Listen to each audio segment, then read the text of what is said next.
مرنے کے بعد بھی اپنے ثواب کے سلسلے کو جاری رکھ سکتا ہے۔ سعد بن عبادہ رضی اللہ عنہ اللہ کے نبی صلی اللہ علیہ وسلم کی خدمت میں حاضر ہو کر عرض کرتے ہیں، یا رسول اللہ ان امی ماتت افاتصدق عنہا، میری والدہ کا انتقال ہو چکا ہے، کیا میں ان کی جانب سے صدقہ کروں؟ تو اللہ کے نبی صلی اللہ علیہ وسلم فرمایا، نعم، ہاں ان کی جانب سے صدقہ کرو۔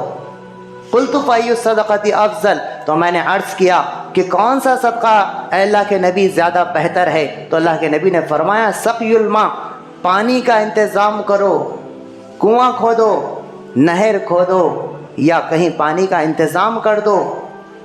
یہ صدقہ جاریہ ہے۔ اس کے علاوہ جو بھی کام انسان صدقہ جاریہ کے طور پر کر سکتا ہے وہ کر، اپنے مرحومین کی جانب سے، کہ ان کی روحیں ہمارے رحم و کرم کے انتظار میں ہوتی ہیں کہ میری نیک اولاد، میرے رشتہ دار، میرے چاہنے والے، میرے دوست احباب میرے لیے وہ صدقہ خیرات کریں، میرے لیے وہ قرآن پڑھ کر بخشیں،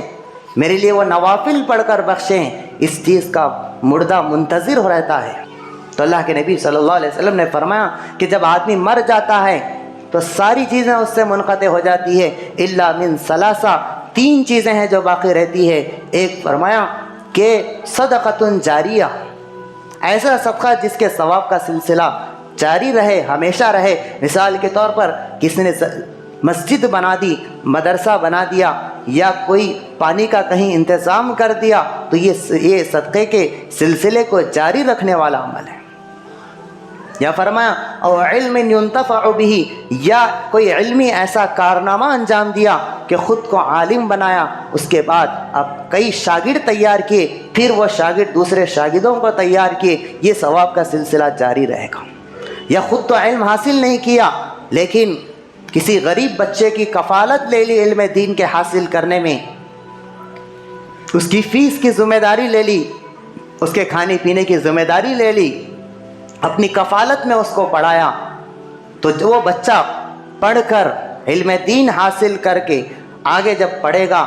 پڑھائے گا بچوں کو، اور وہ بچے ان کے ماتحتوں کو پڑھائیں گے، تو یہ ثواب کا سلسلہ جاری رکھنے والا عمل ہے۔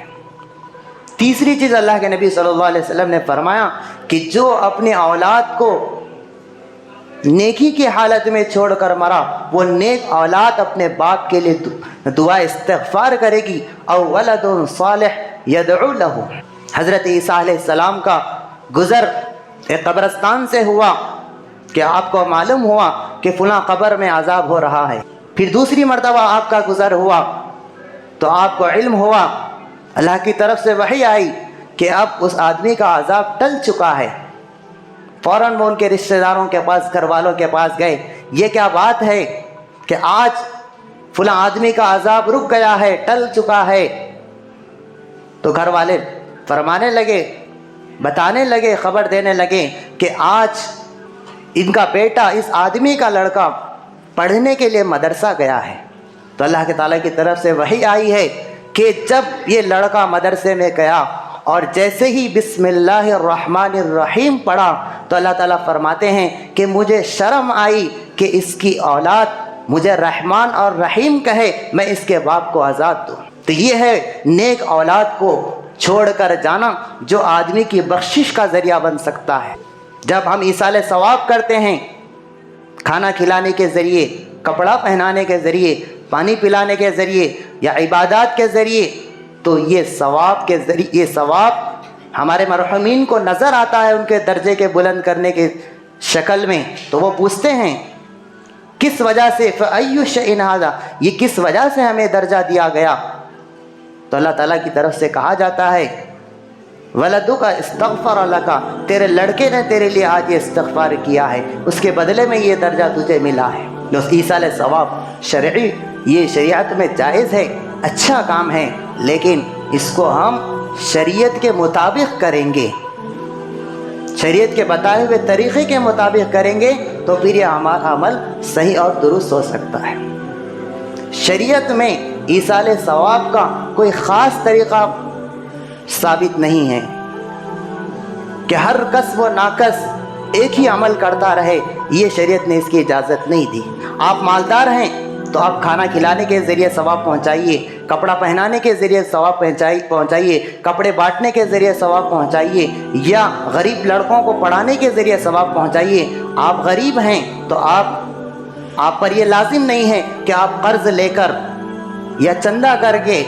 یا لوگوں سے مانگ کر آپ ایصال ثواب کریں، شریعت میں اس کی اجازت نہیں ہے، کیونکہ آپ کے لیے عبادات کے ذریعے ایصال ثواب کرنے کا دروازہ کھلا ہے کہ آپ قرآن پڑھ کے ایصال ثواب کر سکتے ہیں، نوافل پڑھ کے آپ ایصال ثواب کر سکتے ہیں، اور کوئی نفلی حج بدل عمرہ کر کے آپ حج کر کے ایصال ثواب کر سکتے ہیں۔ تو اس میں شریعت نے کوئی خاص حکم، کوئی طریقہ نہیں بتلایا ہے، لہٰذا جب شریعت کسی چیز کو عام رکھتی ہے تو پھر ہم اس کو ایسے ہی عمل کریں گے۔ اپنی طرف سے کچھ ہم زیادتیاں کریں گے تو پھر ہم اپنے عمل سے یہ بتانے والے ثابت ہوں گے کہ شریعت کے اس کام میں یہ کمی تھی، میں نے پورا کر دی، جو اللہ کو ناراض کرنے والی بات ہے، کیونکہ اللہ نے اعلان فرما دیا الیوم اکملت لکم دینکم واتممت علیکم نعمتی ورضیت لکم الاسلام۔ حجۃ الوداع کے موقع پر اللہ کے نبی کے ذریعے یہ اعلان ہوا آیت کریمہ کے ذریعے کہ آج دین مکمل ہو چکا ہے اور اس دین پر اللہ راضی ہو چکے ہیں۔ اب اس میں شریعت کے اس احکام میں، اس قانون میں ذرا برابر زیادتی نہیں ہو سکتی۔ اللہ تعالیٰ سے دعا ہے اللہ تعالیٰ ہم سب کو ہمارے مرحومین کے لیے ایصال ثواب کرنے کی توفیق نصیب فرمائے۔